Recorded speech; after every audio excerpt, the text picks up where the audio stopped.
Good morning all of you. Welcome to competition videos by Shivangi. आज के first हम BA second year के lesson plan में बात कर रहे हैं फोटोसिंथेसिस की। तो आइए कैसे बनाते हैं इसका लेसन प्लान सेकेंड ईयर के लिए स्टार्ट करते हैं लेसन प्लान के बारे में।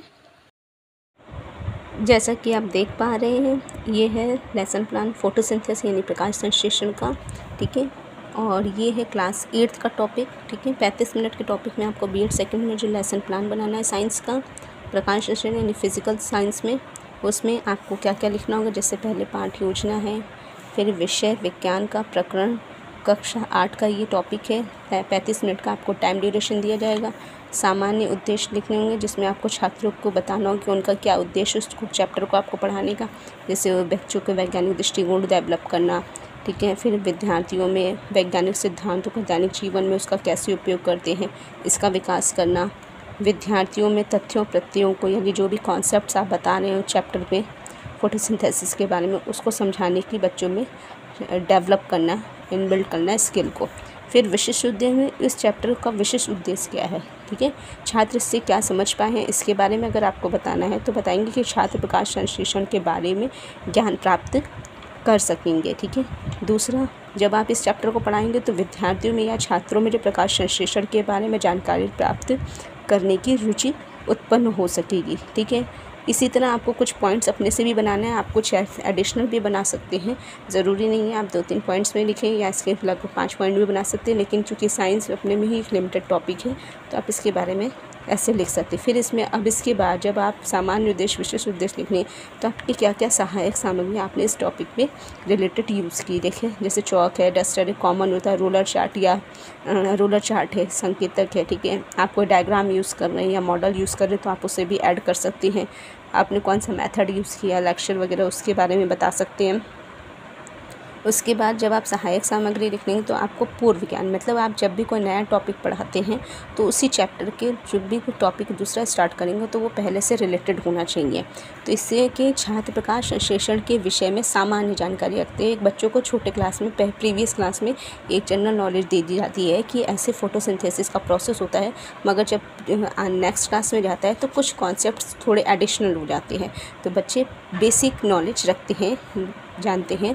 फिर उद्देश्य कथन है। उद्देश्य कथन में आपसे पूछ रहा है कि छात्र आज हम प्रकाश संश्लेषण की क्रिया का अध्ययन करेंगे, यानी हमारा उद्देश्य क्या है, प्रकाश संश्लेषण को कैसे किया जाता है इसको उद्देश्य बनाएंगे, ठीक है। नेक्स्ट पॉइंट में फिर उसके बाद है ये है आपका प्रस्तुतिकरण, किस तरह से चैप्टर को स्टार्ट किया गया है उसके बारे में। इसके क्या क्या बिंदु होंगे, जैसे कि शिक्षण बिंदु हैं। उसके बाद छात्र अध्यापक क्रिया, फिर छात्र अध्यापक क्रिया के अध्यापक की क्रिया जो मतलब कि जो मेंटर है। उसके बाद ये छात्रों की क्या उसमें रिएक्शंस था, आपने कौन सी विधि का प्रयोग किया। और सहायक सामग्री में आप जो भी रिएक्शन से या टॉपिक से रिलेटेड क्या होगा सहायक सामग्री शामपट का वो लिखेंगे, ठीक है। अब जैसे पहला हमने टॉपिक स्टार्ट किया प्रस्तुतिकरण, प्रकाश संश्लेषण की प्रक्रिया क्या होती है। तो एक बेसिक बच्चों से कुछ कॉमन क्वेश्चन पूछे जाते हैं कि बच्चों का क्या IQ लेवल उसको जानने के लिए, ठीक है। जैसे क्या पौधे अपना भोजन स्वयं बनाते हैं, तो बच्चे रिस्पॉन्स करेंगे हाँ पौधे से अपना भोजन स्वयं बनाते हैं। ये प्रश्नोत्तर विधि हो गई आपकी, ठीक है। अभी यहाँ पे हम शामपट कार्य में कुछ भी नहीं ऐड करेंगे।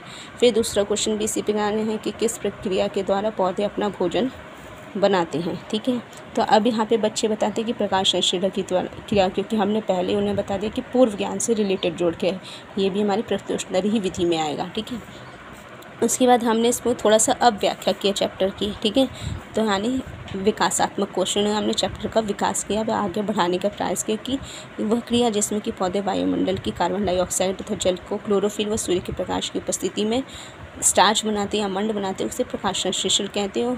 यानी कि फिर हम इसको चाहे तो इसके वो जो इक्वेशंस होती हैं उसको हम ऐड कर सकते हैं यहाँ पे कि कार्बन डाइऑक्साइड के 6 मॉलिक्यूल्स हो गए, 12 वाटर के हो गए, सूर्य के प्रकाश की उपस्थिति और क्लोरोफिल में हम ये क्या बना ग्लूकोज बन गया, ठीक है। और इसमें 6 वाटर के निकल जाएंगे मॉलिक्यूल्स और 6 कार्बन ऑक्सीजन मुक्त होगी, ठीक है। यहाँ पे किसी ने गलत किया, ऑक्सीजन होती है।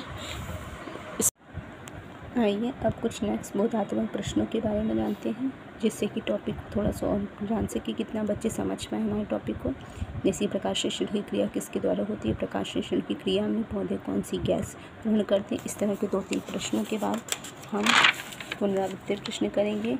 और पुनरावृत्ति प्रश्नों में 2-3 प्रश्न सामान्य से, चाहे वो रिक्त स्थान में तो कॉलम टाइप दिए दें, और फिर इसके बाद गृह कार्य के प्रश्नों को देखें।